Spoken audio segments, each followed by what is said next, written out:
trabalhos desta audiência virtual de instrução e julgamento da ação penal número 0501-89947, 2019-8050146, do Ministério Público do Estado da Bahia, promovida em face de Sérgio Luiz da Silva.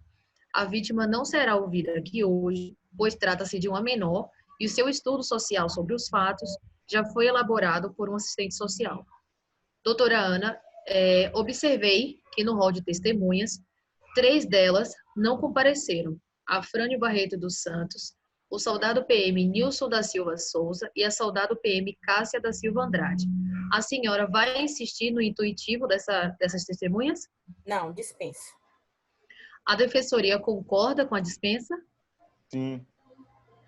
Bom, senhores, colocarei na conferência a primeira testemunha de acusação, o senhor Ícaro Patrick dos Santos Silva, para que possa dar seu depoimento.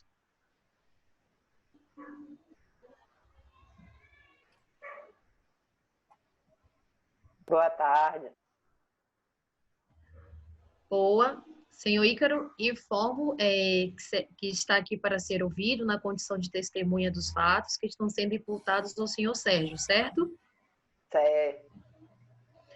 Eu vou confirmar agora os seus dados de qualificação. Seu nome é Ícaro Patrick dos Santos Silva, RG 10 98 76 54 32? Confirma. Nacionalidade brasileiro, solteiro? Isso. O senhor tem interesse na causa? Não, senhora.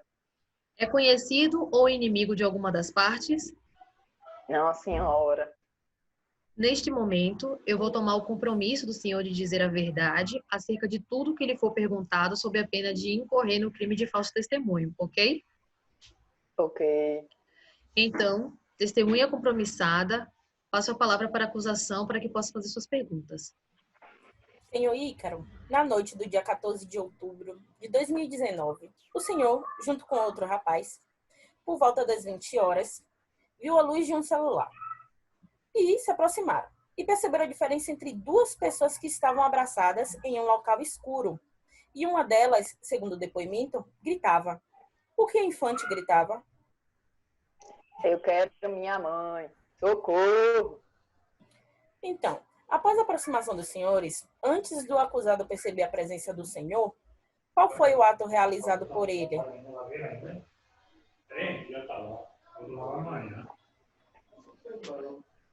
Ele a agarrou e começou a beijar ela. Fomos encostando quando ele a deitou no chão, abaixou a roupa e tinha deitado por cima da criança. Então, quando o senhor gritou o réu, ele apreendeu em fuga. O que aconteceu depois?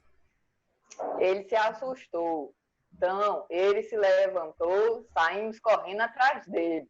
Segurei ele, população foi encontrada. Ligaram para a polícia e viatura chegou. Falei com policiais. Levaram ele até em casa para pegar documentos. Fomos para a UPA, esperando ele ser atendido. Levantou a menina, abraçou e começou a beijar. Ela começou a gritar. Se não tivesse chegado, ele teria praticado a conjunção carnal. E nesse momento em que ele fugiu, né? Qual foi a reação da infante? Provavelmente, ele a beijou na boca, porque quando levantou a menina, ela não estava falando nada, porque quando soltou foi que ela gritou. Senhor Ícaro, como era o local? O senhor conhecia o réu? O lugar não é movimentado. Não vi ele baixando a roupa dela. É distante da festa que estava ocorrendo. Nunca tinha visto o Sérgio. Obrigado. Sem mais perguntas. De Passo para a nada. defesa. Boa tarde, senhor Ícaro. Então, o senhor afirma que não houve conjunção carnal em nenhum momento? Não, senhor. Se eu não tivesse chegado, ele teria praticado. Mas não praticou. Sem mais perguntas. Senhor Ícaro, Sim, senhora. obrigada por sua colaboração e esclarecimentos. Tenha um bom dia. Bom dia.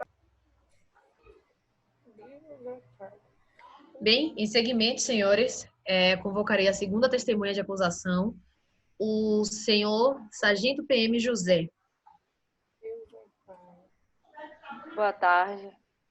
Boa tarde, senhor José. Informo que está aqui para ser ouvido na condição de testemunha dos fatos que estão sendo imputados ao senhor Sérgio, tudo bem? Sim, Eu vou confirmar os seus dados de qualificação, certo? certo. Seu nome é José Rubens Moraes, RG 15 89 43 55 27, nacionalidade é brasileiro, casado. Sim. O senhor tem interesse na causa? Não, senhora. É inimigo ou amigo de alguma das partes? Não, senhora. Neste momento, vou tomar seu compromisso de dizer a verdade sobre tudo o que lhe for perguntado, sob pena de incorrer no crime de falso testemunho, ok? Ok. Testemunha compromissada, passo a palavra novamente para a acusação para que possa fazer suas perguntas. Senhor José, o que foi informado quando o senhor atendeu ao chamado? Fomos informados que tinha uma pessoa detida por populares e estava sendo acusada de estupro. Deslocamos para lá, encontramos ele sendo segurado pelas testemunhas e várias outras pessoas. Foi narrado escapar. Então, qual foi a conduta do réu no flagrante? Onde estava a infante? Ele negou a princípio. Ele não confessou o fato, inclusive a criança não estava no local. Depois, ele disse que estava com a criança mesmo. Mantivemos contato com a criança e os familiares. Testemunhas disseram que viram ele nesse muro com essa criança. Abordaram ele, avistaram ele deitado por cima da criança. Ele estava machucado.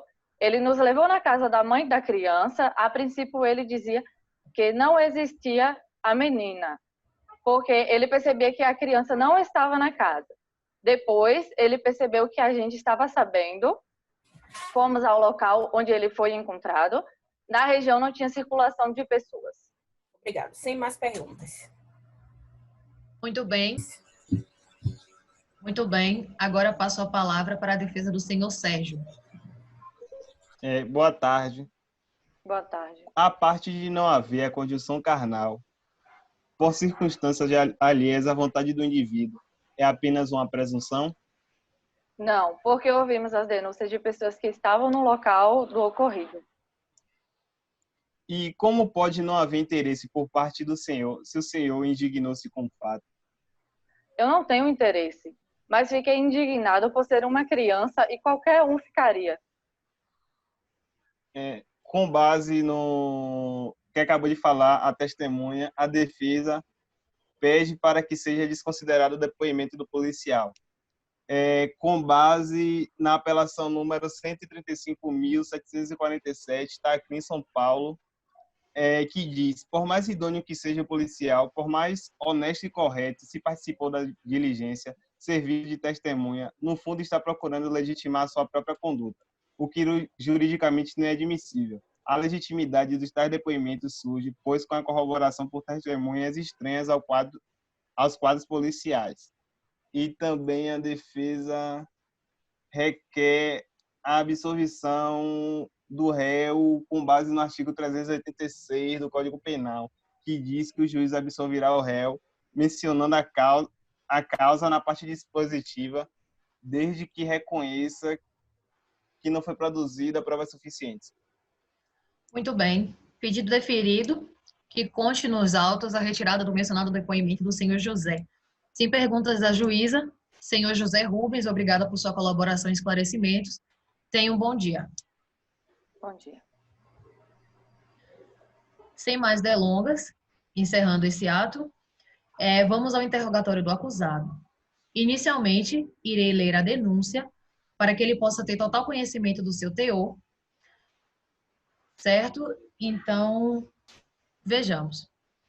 O Ministério Público do Estado da Bahia, por intermédio do promotor de justiça que abaixo subscreve, no uso de uma de suas atribuições legais, dando cumprimento à sua função institucional de zelar pela defesa dos direitos e interesses da coletividade, vem oferecer denúncia contra a pessoa abaixo qualificada pelas razões que seguem. Sérgio Luiz da Silva, nascido em 13 de setembro de 1980, natural de Juazeiro, Bahia, ante o RG número 0000011233, filho do senhor José Augusto Ramos da Silva e senhora Geraldina Luiz de Gonçalves, residente no conjunto Dom Tomás, quadra 12, Alto do Cruzeiro, sobre o CEP 48.905.257 da referida cidade. Trata-se de representação acusatória, movida aos dias 14 de outubro do ano de 2019, constituído nos autos do inquérito policial número 337.219, folhas 5 a 30, por volta das 7h50, noturnas, na Rua da Liberdade, na pracinha do Alto do Cruzeiro, em frente ao Rotary Club, acompanhada do seu genitor, comemorando o Dia das Crianças na cidade de Juazeiro, Bahia. O acusado, ele procedendo livre e conscientemente, com intenso ânimos necande, contra a vítima SGGP, de 7 anos de idade, cujo laudo será oportunamente abordado nos autos, lavrados nas filas 5 a 30, não ocasionando o óbito da mesma por circunstâncias alheias à vontade do agente. Senhor Sérgio, o interrogatório será dividido em 2 partes. A primeira, a sua qualificação, e em seguida, a respeito dos fatos. Devo adverti-lo que a Constituição Federal, ela te garante a condição de permanecer em silêncio, o senhor não é obrigado a responder às perguntas que serão feitas, e este silêncio não será usado em seu prejuízo, já que este é um direito garantido ao senhor. O senhor pode optar por responder algumas, bem como outras não. Informe e advirto também que, apesar do seu direito de silêncio, o interrogatório, além de ser prova nos autos, ele também é uma oportunidade que o senhor tem de estar exercendo a sua defesa pessoal e o senhor apresentar a sua versão dos fatos. Para a acusação. Senhor Sérgio, às 19h50 do dia 14 de outubro de 2019, em um sábado, o senhor, lá na pracinha do Cruzeiro, abordou uma menor, com a promessa de lhe oferecer um telefone celular. E no mesmo instante, o senhor conduziu a vítima para um local escuro. Qual era a intenção do senhor? Era levar a menina para os pais dela. Certo. O senhor não tem histórico de outras condutas delituosas. O que te levou à conduta tão repulsiva? Recuso a responder. Os fatos narrados não dão ensejo a outra interpretação. Quando o senhor abaixou a roupa da menor, expondo suas genitálias, o senhor não consumiu o ato porque foi interrompido. E vou além. Se o senhor, como afirma lá nos autos, que não queria ter conjunção carnal com a menor, por que quando o senhor foi pego em flagrante, o senhor fugiu?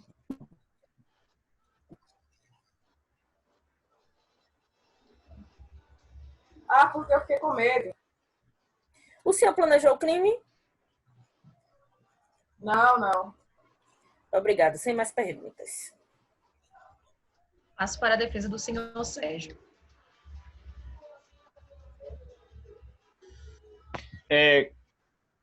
O senhor Sérgio se considera uma pessoa idônea?